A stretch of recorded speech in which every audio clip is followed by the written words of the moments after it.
Corinne Jean-Pierre, Corinne, asked about it today by Fox News' Peter Ducey. When you spoke last month and you said, we are stopping the flow at the border, is 10,000 migrants in a single day stopping the flow? What I will say is, I just mentioned 250 individuals have been stopped who do not have the legal pathway from coming in. That has been since May 12th. And as we are, looking at Eagle Pass, and I know this is where kind of the issue is at the time at the moment. Oh my goodness. CBP quickly surged resources and personnel to the area, and thanks to their great work, we're able to swiftly vetted and processed into custody more than 2,500 individuals and cleared the area where migrants had congregated. And that's the work of our law enforcement. That's the work of our law enforcement at the border. Remember, House Republicans are trying to cut that. They're trying to cut that. The Border Patrol, of course, stretched very thin, and the Biden administration now trying to take credit for the average agent in the field trying to sort through all of this. Let me get Brandon Judd in here. He's the president of the National Border Patrol Council, and he joins us now. Sir, good to have you back with us. Thank you. It's good to be with you. Thank you. Just if you could, a lot to talk about, but give me a broad overview of how the Border Patrol is doing right now and what you think of the administration's messaging on this of late. I'm sick to my stomach every single time I hear her speak. All she does is lies to the American people, which makes us a lot less safe.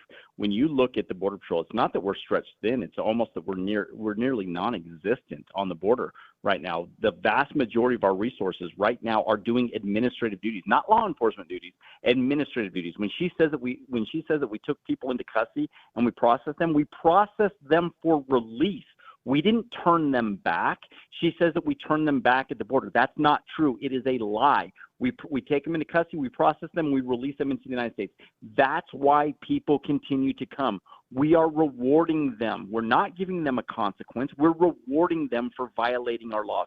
And anytime that you reward people for violating our laws, they're going to continue to come. But it goes way beyond that. That's what allows the cartels to generate a record profit. It's what allows the cartels to push fentanyl through our porous borders where we have no Border Patrol agents right now.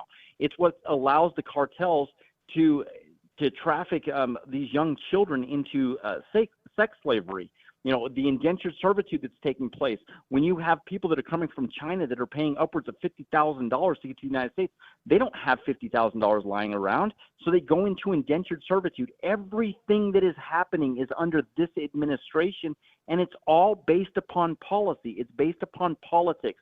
President Biden cares more about his reelection prospects than he does the American people. He cares more about his reelection prospects than he does the people that are crossing the borders illegally. All he cares about is what's in it for him.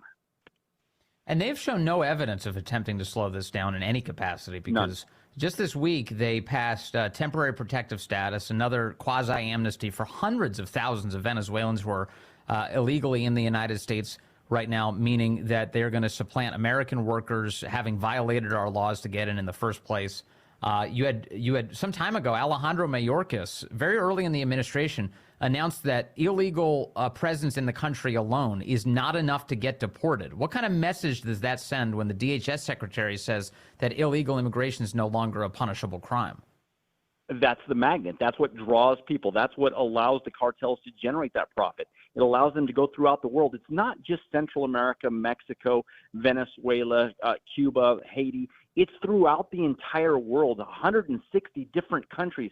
That's what we're dealing with. It allows the cartels to go out and advertise their services.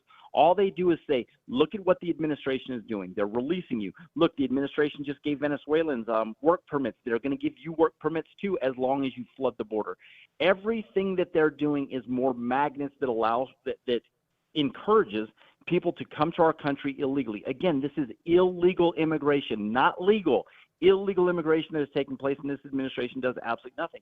It's funny because I get asked all the time in media interviews whether or not these Democrat mayors like Eric Adams and his outspokenness on the crisis, if that's going to stop him. And the answer is no, it's not going to stop him because there's not enough people that are upset about this from the far left. But There's not enough people that are upset. also, even Mayor Eric Adams, it's kind of a scam, actually. His outrage is meant to induce more federal tax money being spent on New York, and he refuses to cease being a sanctuary city. So he's the reason things are as bad as they are in New York. He is, and you're absolutely correct. All he's doing, he's not crying about slowing down the border. He's not crying about shutting down the border. If he did that, maybe we would get something. All he wants is more money. Look, Alejandro Mayorkas is going to be with the Honduran president in RGV to tour the border. All that's about is for the Honduran president to ask for more money from the United States. More American taxpayer dollars is going to Honduras. This is a corrupt government. We're going to give them more money. They're going to facilitate even more trafficking. They want these people to be here in the United States. They know that the remittances that go back into Honduras helps their economy. So if they get young people coming into the United States and they're sending money back to support their family in Honduras, that helps Honduras. Why wouldn't they want that? That's why they push so many people to crash our borders. It's crazy to think that this administration continues to worry about themselves rather than the American people. All right, so Eagle Pass, Texas, has declared a state of emergency because the number of people who are pouring into their city, it just dwarfs their entire population. And I saw a video this week shared by Governor Greg Abbott of Texas, and it shows 2 Border Patrol agents cutting through razor wire and then pulling it out of the way to allow more illegals into the country. And I presume they're doing this because the Biden administration, of course, is telling they work. I mean, the Border Patrol does work for Joe Biden ultimately. But what is this? What is this about? Why? What is happening right now? And how angry is a Border Patrol agent that he's tasked with not securing the border, but instead letting more people in? Extremely upset that we're getting orders that are telling us to cut those fences to take these people in custody. Unfortunately, that is a lawful order, and if we're given a lawful order, we have to follow it. Once somebody enters our country, the moment they set foot into the United States, we have to take them into custody. And if they're on the banks of the Rio Grande, they're in the United States, and we have to cut the razor wire to get to them, we have to. We want to see them repelled. We want to see the state of Texas succeed. But the moment they enter into the United States, if we are given an order, we have to follow that order. And that's very unfortunate for every single one of us. And that's what creates the morale problem that you see. Anytime that you have as huge of a morale problem as we have, you're going to see people that are leaving the Border Patrol. We have one of the highest attrition rates in the entire federal government, and it's simply because we cannot do the job that we want to do to protect the American people. What is the relationship like, to your knowledge, between the Border Patrol and, say, the Texas National Guard? You do have some of these states, specifically Texas, who are trying to get control of all of this. What is it? Yeah, I speak with Governor Abbott on a regular basis. I know him very, very well. The agents, they work very well with the National Guard. Every single one of us want the exact same thing. We want the American people to be safe. It's just their mission is a little bit different than ours. They're allowed to, they're being deployed by a governor that wants to do the right thing. We're being deployed by an administration that wants to pander open border activists. And anytime that happens, you're going to have, the mission is going to clash. The people get along, but the mission clashes. So when people come into the United States and then they walk right up to a Border Patrol agent and turn themselves in, which is what's happening every day to the tune of thousands upon thousands each day, what happens after that? Because the impression I have is, and just based on how much coverage we've done here of the subject, is that American taxpayer dollars are going into these NGOs, which pack people into buses, and they distribute them all across the country. I mean, this is, at this point, what does that look like, that processing? Are people just immediately ending up on a bus and sprinting into the country?